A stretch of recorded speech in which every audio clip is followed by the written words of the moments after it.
In this video, we meet with the creators of the Properties NFT collection and dive deep into the current state of affairs, what's coming next, and the mechanics of the project. As usual, nothing in this video is financial advice. We are not financial advisors. The NFT space is incredibly risky, so always do your own research. And if you enjoy these daily NFT market videos and interviews with NFT creators, make sure that you like the video and subscribe to the channel. So introducing Conrad and Joe, two of the co-founders of the Properties NFT project. How's it going, gentlemen?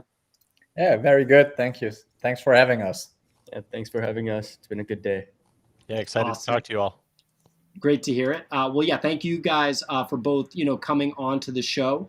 So for people that don't know, could you kind of give a little bit of a breakdown of what the Properties NFT project is? Sure. Properties started as the idea of giving homes to avatar projects.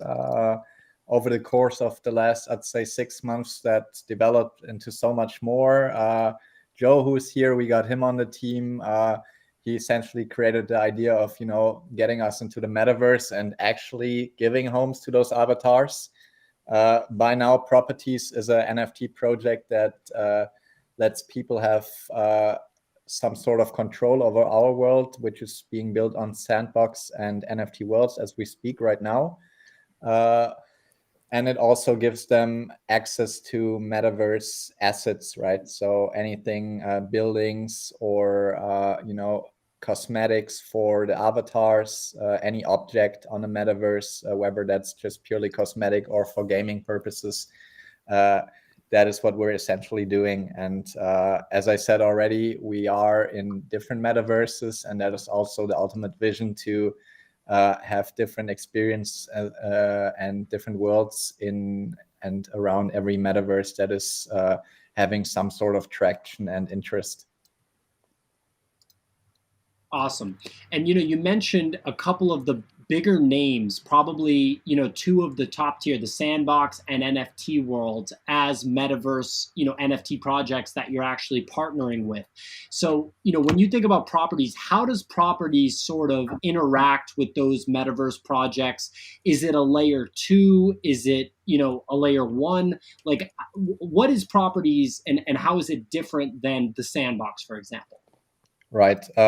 So I think we're not entirely different from Sandbox, right? I mean, we're building on Sandbox. I guess what you guys would call a layer 2 then. Sure. What we are doing is essentially the same play that Sandbox is, or the same angle that Sandbox is taking, right? We are bringing different IPs onto our world the same way that on a macro level Sandbox would do. And we are giving them a platform for content of any sorts that is fitting the brand, right? So we are essentially helping any sort of NFT project, but also Web2 based companies and brands to be on a metaverse, whether that is Sandbox, whether that is NFT Worlds, Decentraland, Somnium Space, or any of the other great metaverses that are currently being built. As I said, for now, it's Sandbox and NFT Worlds in our case, but we will make sure to venture into other metaverses along the way. They essentially, what they are getting is a free place to display their brand, what we call a clubhouse. That helps them to distribute their brand, that helps them to tap into an existing audience on that metaverse. And for us, that brings traction and traffic to the metaverse. And ultimately, I think we can all agree that a metaverse is only as interesting as the people that are on there and the amount of people that are on there. So that is our core vision to create traffic, right? And that traffic as a business model then is something that you can convert in terms of ad revenue, ad spend for the brands that want to advertise there, something for gaming creators to maybe test games on our audience, but also for us to create games that are then in itself something where we could provide the people with gaming assets and gaming experiences that could be play to earn or purely for the fun of gaming, right? But overall, right, that's what we want to do, is create experiences for people to be a content platform for brands. Awesome. And I wanted to talk about your team. Obviously, Conrad, you are the CEO, but you have a pretty big team here, and the team, is seasoned in terms of, their backgrounds and being kind of Web3 native or NFT native, as we say on this channel. Conrad, Joe, could you guys explain your backgrounds a little bit and then talk about the rest of the team a little bit? Sure. Joe, you want to go first? Sure. My background in crypto was I joined the space in about 2015, but never really did too much in it. At that time, it was more a financial investment play, right? And in 2018, that was when I really learned about how crypto could be used for things that are other than monetary gains, being utilized to like build software and build awesome stuff, really. Chainlink was the first thing that I don't know, I kind of saw a big use case for. After that, started looking into Ethereum as well, and realized this whole smart contract thing just makes so much more sense as a creation, really like a creator layer for the whole blockchain technology. So I invested more into Ethereum, and that was when 2020 came around. 2020 came around, COVID started. At that point, I was working with Accenture in tech consulting, and during my time there, one of our clients like to look wanted us to look into blockchain technologies. So I looked into blockchain technology for that, and it just like kind of the whole NFT thing kind of amazed me. And I'm Awesome. not sure like how I wasn't sure what it was, but I learned about it, and then I kind of just joined in the community in about April, um, right right during the time when the Bored Apes were like starting to rise up. And that was probably one of the biggest decisions I made. um, 3 months after that, I left Accenture, and then started looking into DAOs, started looking into metaverses, and really just tried to get my head, wrapped around the tech itself. Um, 2 months after that, that was when I was invited to kind of help launch a previous project, and learned a lot from that. I think anyone that has launched or created a project would know that like you think that you're gonna do a small amount of stuff, and then everything just spirals out of control, and it's like you're learning so much, but it's also so exciting. And I think spending a lot of time talking to people in the space is just so much more fun and enjoyable, at least for me, right? Spending time in Discord is exciting, and yeah. So I think I would say September, Conrad approached me about properties, and then I think the rest is history. We kind of just built out from a card game to a metaverse, and then now we're planning on doing a lot more with doing a lot more with the properties brand itself, and yeah, and we're gonna have a lot more karaoke. 'Cause that Seems was one thing that we did a lot of, or yeah, we did a lot of approaching launch, and then my family came. So yeah, I actually just got back to like home today. Oh, wow. Okay, awesome, man. And Conrad, a little bit about your background? I come from a background of finance and marketing, worked in both. I think also if Joe talked about the point in time where he got into crypto, for me it was a year later, 2016, when a friend of mine from Singapore, where I studied at the time, approached me and said, I'm launching that crypto fund. I'm like, oh, get the hell out of here. What are you going to do with that, right? So at the time I was very much still, my eyes were still on the traditional finance side, and I wouldn't believe too much in Bitcoin at the time being, right? So he asked me to advise a bit here and there with my background. that helped, right? And that helped me get a better understanding, a fundamental understanding of what crypto actually means to the world, and more specific, what blockchain can actually enable. That got me hooked. Started, drafting out my own NFT project a few weeks after I heard about CryptoKitties. That one we let fall at the time. There wasn't enough interest. We thought, that would be a waste of time to do it now. That was early. Yeah, that was early. It was some sort of a Pokemon card knockoff back then. Cool. Would have probably been great today, but who would have known that back then? So essentially got back into the space earlier this year, bit sidelined it, and then progressively bought more and more with the crypto that I already held at the time. And yeah, now we're here, right? So we started Properties, as Joe said, in September. Maybe the ideas started flowing in August, but really September is when everything went live.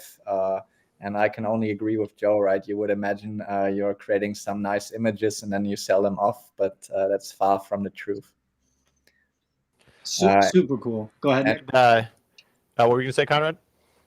By the way, it's also in the beginning, I think when we started to ideate Properties, it was from just the idea of providing something that wasn't there in the space at the time, still is very scarce, and the amount of commitment that you feel towards the community that changes drastically as that community builds up, and suddenly you have a hard time sleeping because you're like, hey, I promised them that statement at that time, and if that's not happening, I let them down, right? So there's a lot more emotional involvement suddenly compared to where it started.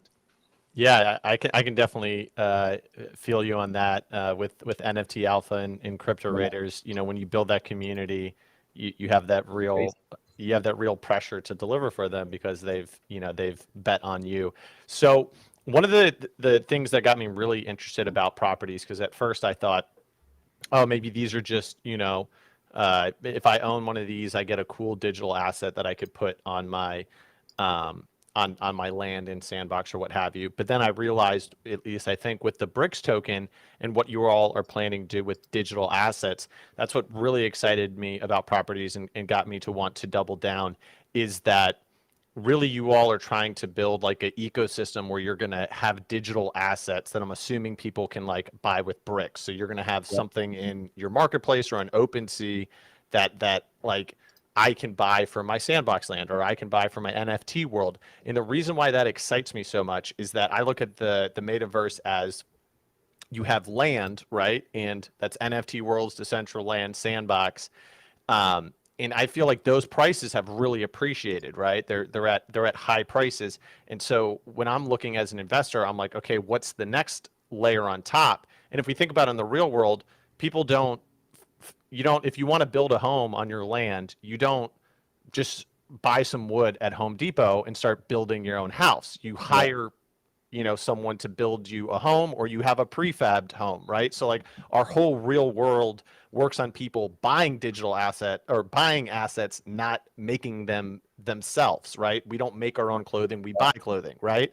And so what got me really excited about your project is the fact that if you all are building these digital assets that people can put on their land, that could be the next big growth boom. Because basically we have 100,000 lands in Sandbox, and we have 10,000 lands in NFT worlds, and we have I don't know how many plots in Decentraland, but out of all of those plots, how many are being developed? And there's going to be a huge need or demand to develop this land, and people aren't going to want to do it from scratch. So they're going to want to be buying assets. And so that's why when I was looking at your project, I was like, this could be a real sleeper where people just don't fully understand.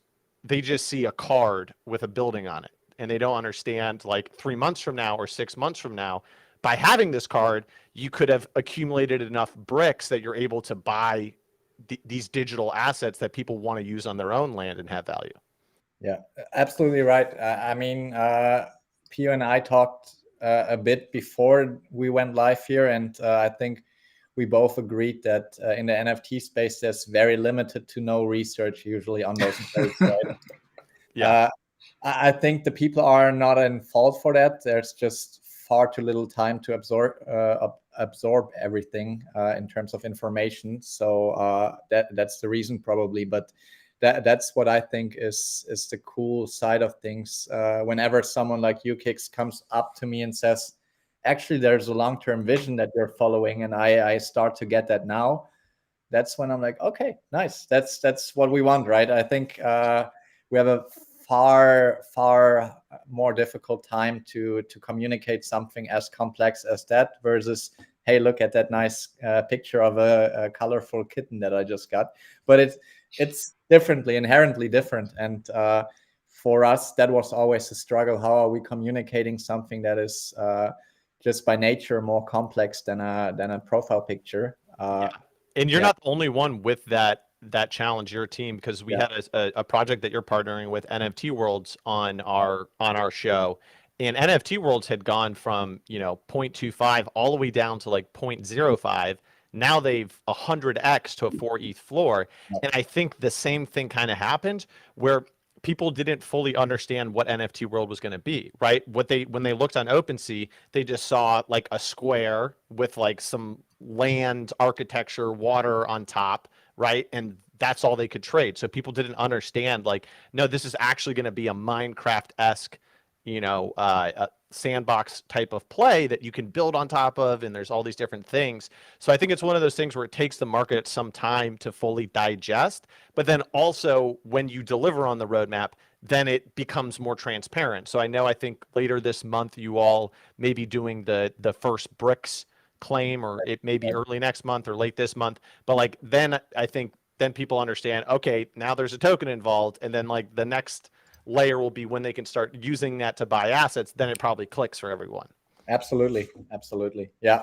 So I think, right, BRIX right now, even if we're launching it, still suffers from that long-term utility, right? Those buildings, even if we send them to people today, and as Sandbox is slowly moving over to Polygon, that will probably be something that all the people that have airdropped those objects and voxel assets previously have to re-airdrop it.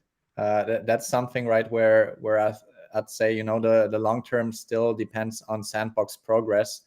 With NFT Worlds, it's different, right? They are here, as you said, they are already based on routers that are basically giving blockchain access to Minecraft servers, which is phenomenal, right? And I had to have a call with them to fully understand how they are doing it, because to me there were a lot of red flags when I initially looked at it. Yeah. But the team did a great job at reassuring me what I wanted to know and what I needed to feel to be secure here and making that decision to go there. That's absolutely awesome. Go ahead, Nick.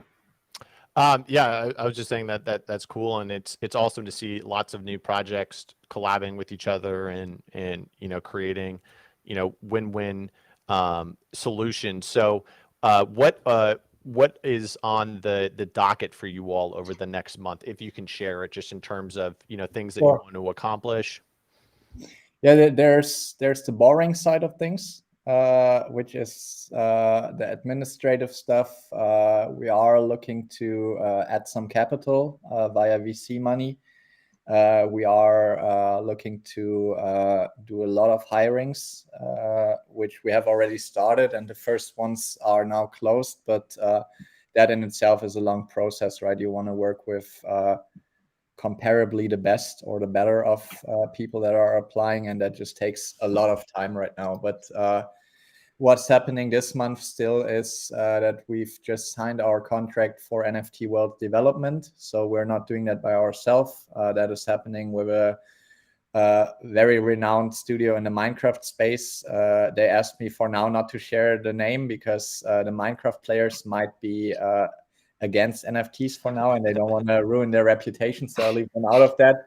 But they did great work for multinational companies that had to do some events on Minecraft, and they are insanely good at what they're doing. So it costs a bit more, but it guarantees us that the experience is just as nice. You could also hire some, without disrespect, some 15-year-old kid that does Minecraft full time in its bedroom. but you want to have that level of professionalism. Is that the right word? My bad. Totally. Yeah, but that's what's on the plate right now, is making sure BRIX is deployed and ready for people to claim. Although, sadly, right now there will be only limited use until probably when Sandbox says we are ready. We will create a little marketplace for our assets, the same way that you know it from Sandbox, just more pretty and hopefully better overview.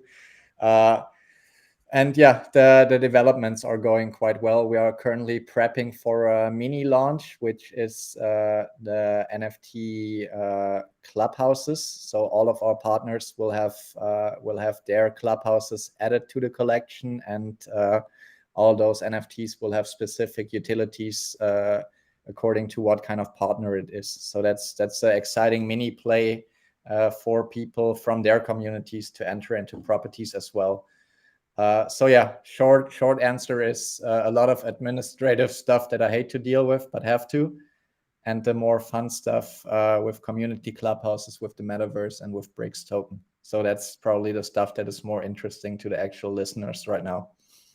Sure. And on the BRIX token front, is there any sort of timeline? I understand on the Sandbox side, your hands are tied, but obviously that's a premier brand to be partnering with. So it's not like, it's for nothing, right? But on the BRIX side, just as far as like being able to claim, is there a timeline for that? So we have current discussions on the back end model right now. It looks like in 2 weeks' time it will be ready. So just when the month is about to close, that's probably when we can launch it, unless we run into more bugs. So we found some bugs already that we had to eradicate. That's the usual spiel, right? You go from developing something, finding bugs, developing again, or killing those bugs. Right now it looks like probably the 30th is what we can aim for, and what we aimed for all along. I hope it stays that way. If not, please don't shoot us. It will probably take only a few more days then. But yeah, that's where we are at right now with BRIX. And then we will probably go straight into developing a marketplace for BRIX alongside all the assets that we're creating in parallel, basically. Awesome. Very excited. Some people definitely have been asking questions around how the different colors work, and how the different combinations work for claiming BRIX. And am I correct in understanding that you claim them once per? There'll be like a monthly claim, pretty much. Yeah, so that's also something we're discussing. Is monthly too long for people to be excited? We could change those intervals very seamlessly, very easily. Might be an option. I don't know what you guys think. We're always getting that kind of feedback. But for the colors, the nice thing about claiming monthly is that it's the person only has to do it once per month. Like, the potential downside is that you probably see more volatility in the price of BRIX and the NFTs themselves around that claim date. You know what I mean? So like the price of the NFTs will kind of go up relative to how much they'll be able to claim, and then drop after. And BRIX also will maybe have some price, inflection as well. But I mean, so you could do it weekly, twice a month, once a month. Either way, I do like the system of kind of continuously claiming them instead of them all getting dumped out at once. Yeah, I think that model is great. I liked how NFT Worlds, instead of just doing one airdrop, they had 2 airdrop dates. And this is kind of like a step further, similar to some other tokenomics, like maybe Looks, where you have to be in the game to continuously get the rewards.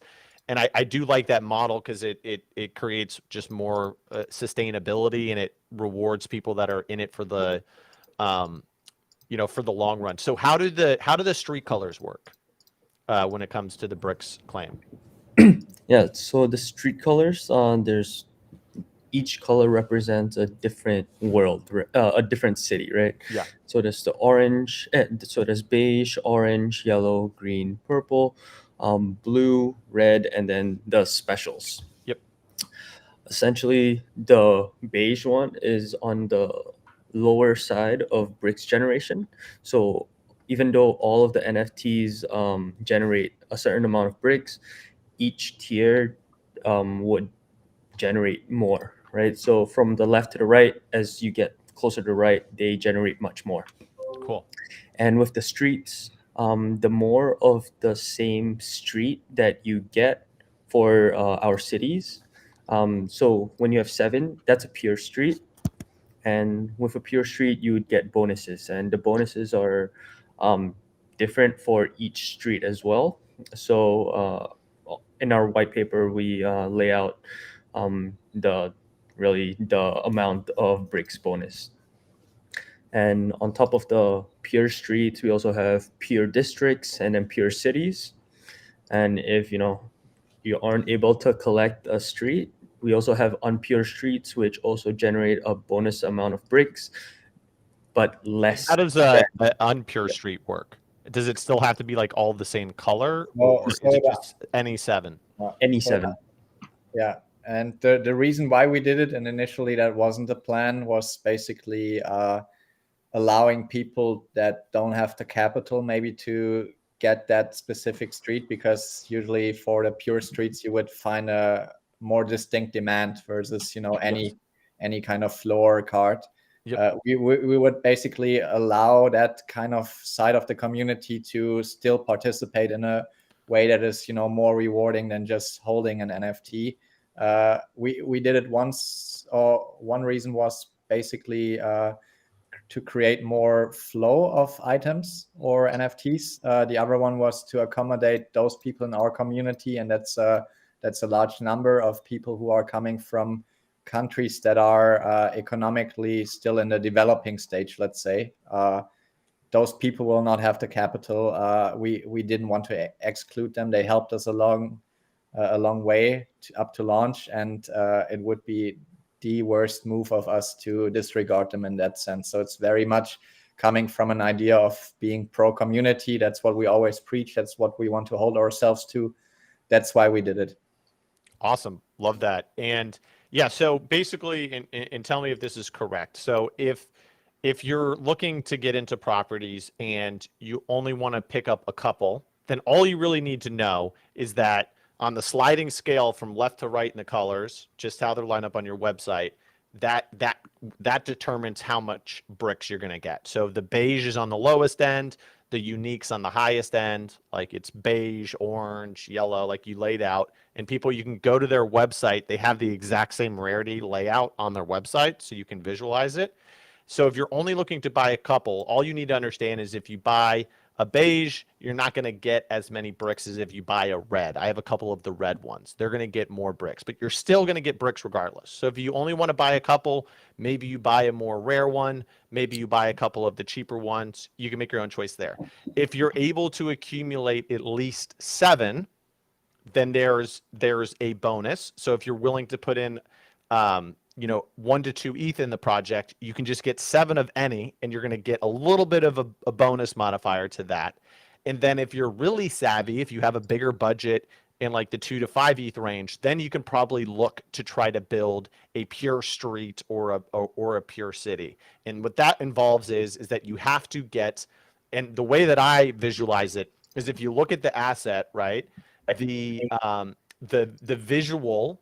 So that right here is like a teepee tent. The teepee tent is the district, and then the color of the teepee tent is the street. So if you want to get 7 of the teepee tents, you have to get the ones that are all the same color. And this one is Winston Way. That's the street. So if you got 7 Winston Ways, then you would get a pure street bonus, which is going to be higher than an impure street. So there's a little bit of strategy involved when it comes to determining how you want to buy these.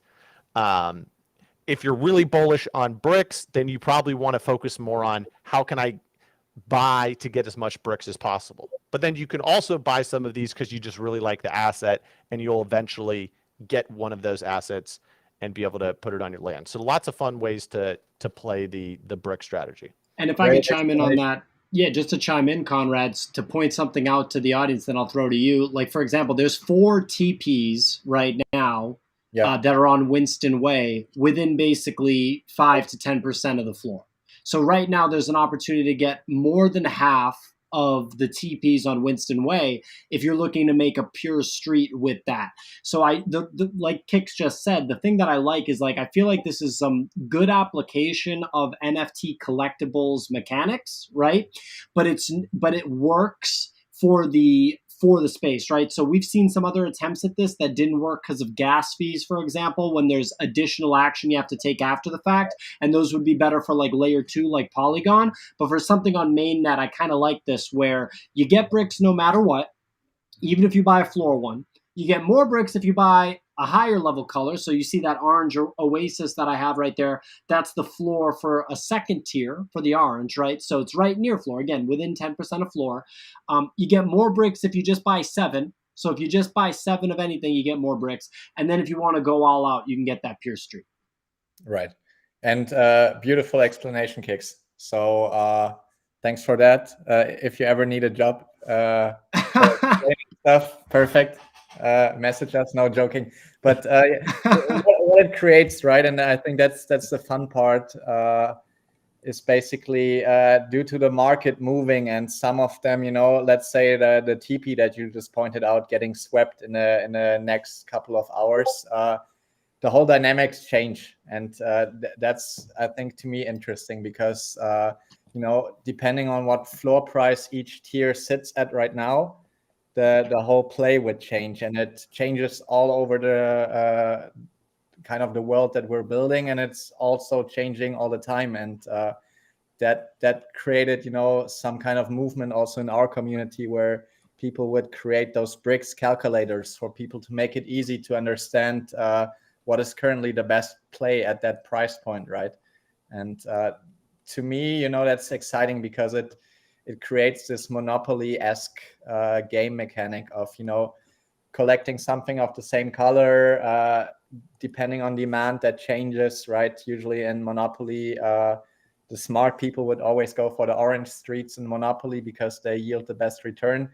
But that's something that I think is interesting, how people are experiencing that very, very virtual play on something that they are just collecting. And that's something we wanted to create, and gladly that worked, because otherwise, damn, I would have been sad. But that way it's good. That way it's good. I like it. Awesome. And just the fact that you guys have a token that's going to have practical metaverse application, like, in my opinion, is something for people to look at. We've been saying on this channel that 2022 is going to be a big year for tokens that correspond with like good NFT projects. And your partners, NFT World, put out a token. The host of this show bought in within 72 hours. It like 5, 6, 7x from there. Obviously, that stuff's going to be super volatile, but I'm really excited to see what happens with BRIX. So moving on, let's quickly talk about the specials, because I think we've covered pretty much every mechanic of BRIX minus the specials. And then if you just want to give us an idea of what's coming next, but yeah, let's talk about the specials quickly. Yeah. So the specials are curated by the team, places that we think of highly, either from the 7 wonders of the world, or any specific building that is of some significance to the team.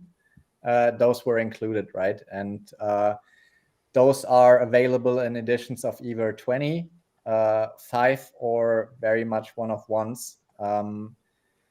And those, as seen on the screen right now, those are basically collecting BRIX on their own. You don't need to form streets. They are standalone assets that are specials just because of that, right? And some of them are featured more often in the world. Some are really just one building on Sandbox and NFT worlds.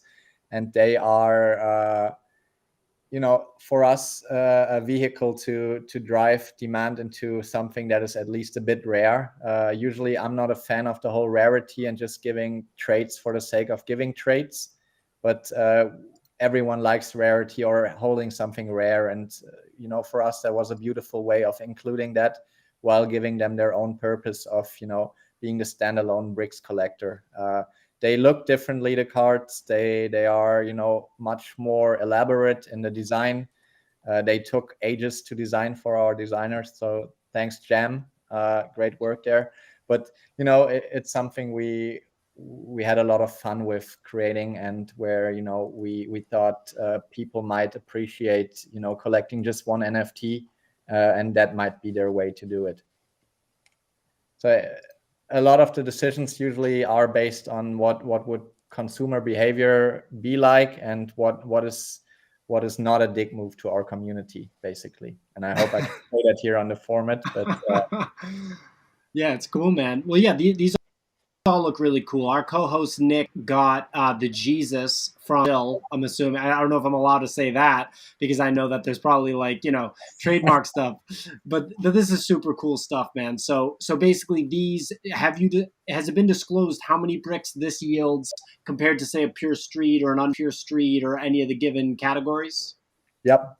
So there's different layers, and sorry, there are so many numbers. I don't have the exact numbers. We have a white paper on Medium, and it's also in the Discord. I would have to look up the exact number of BRICS that Great Wall right now is collecting.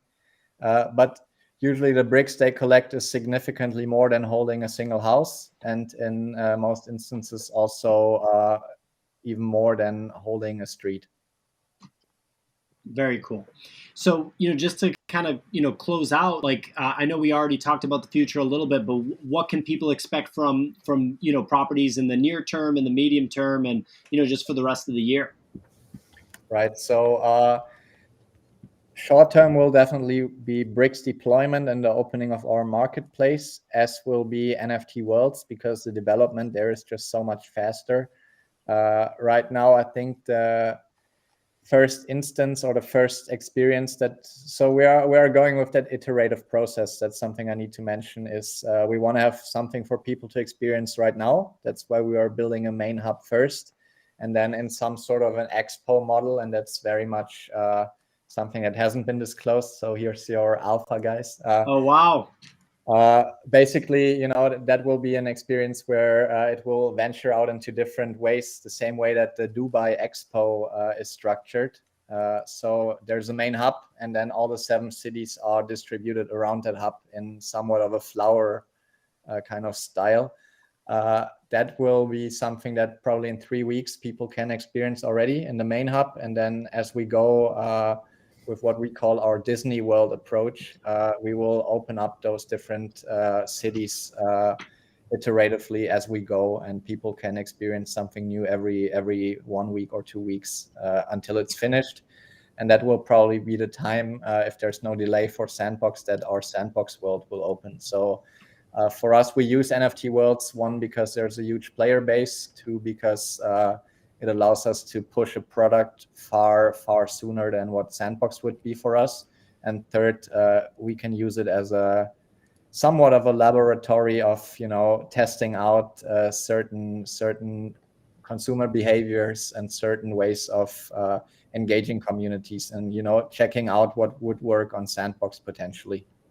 And I think one of the bigger things that will be coming in the midterm is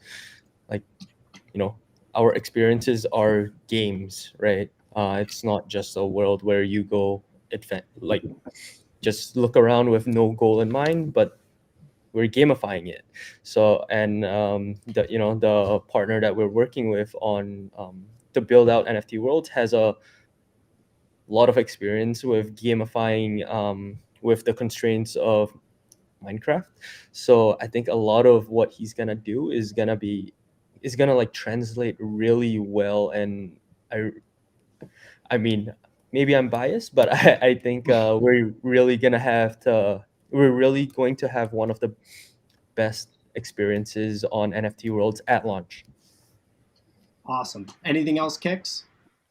No, I think just really excited to see what you all are going to accomplish over the next few months. Congratulations on a successful project. I think you're in a really interesting space, especially on the news today that Microsoft acquired Activision Blizzard for their own Metaverse play, right? So you definitely are in the right industry. So I'm a big fan. I own a lot of properties. Looking forward to seeing what you all do, and best of luck. Thank you so much, Kix. Thanks, Pio.